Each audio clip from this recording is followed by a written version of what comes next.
idea of we're fighting to preserve the idea that this nation was dedicated that all men are created equal, and that's what we're fighting for, and that we must dedicate ourselves to making sure that we do everything that we can to make sure that this does not perish from the earth. So that's my Gettysburg Address story. I hope that I did a good enough job of putting it in the context of the day, which I think is the importance of the story. How can you understand the Gettysburg Address? You can get its meaning, of course, on what Lincoln is saying, but without the context of what's going on in 1863, I think you lose half the meaning by not having some of that background context. And it's also just a fascinating story, I think, of how you get from July 4th, 1863, the aftermath of that particular battle,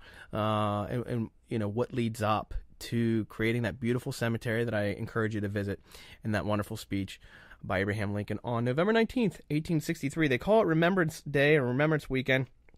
So if you go out to Gettysburg during that the weekend or week, depending on when it falls each year on 1863, they always have remembrance events. They always have a lot of things going on to commemorate the dedication of the ceremony and the Gettysburg Address. Every year they have a keynote speaker come still.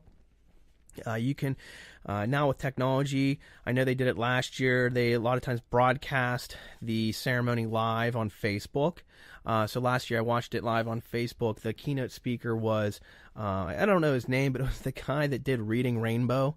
If you can remember that TV show from either WQED or PBS, but Reading Rainbow, the guy that hosted that show, and he was also the guy in Star Trek that had he played the blind guy with the weird technological visor thing that allowed him to see or whatever in Star Trek: The Next Generation. He gave the keynote speech in 2016. Past keynote speakers have also included, Steven Spielberg. So it's a beautiful event that they put on.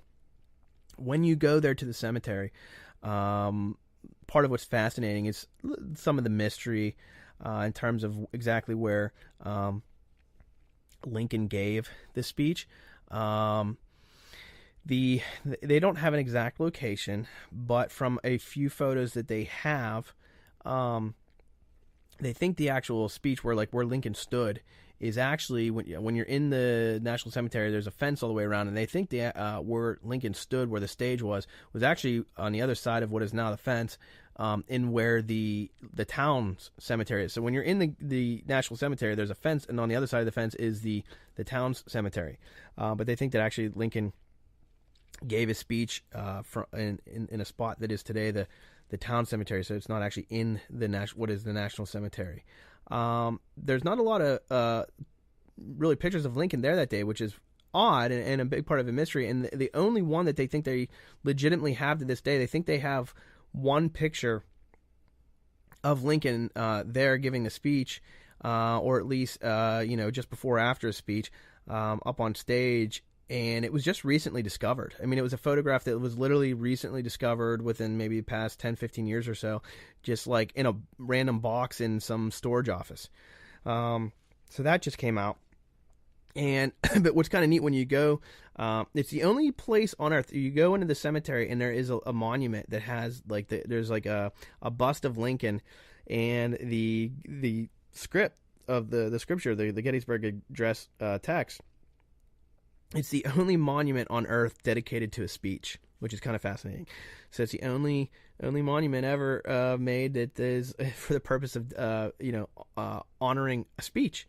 So there's a memorial there for the Gettysburg Address, and what's odd is there is a stage there.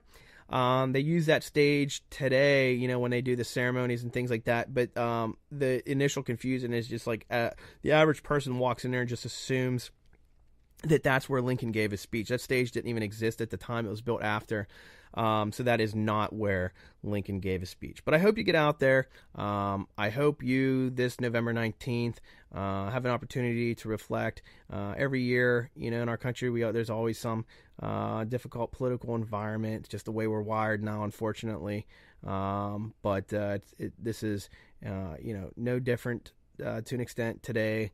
Things were obviously pretty bloody and disheartening, and people were wondering whether or not our nation, our country, was worth continuing to fight for anymore.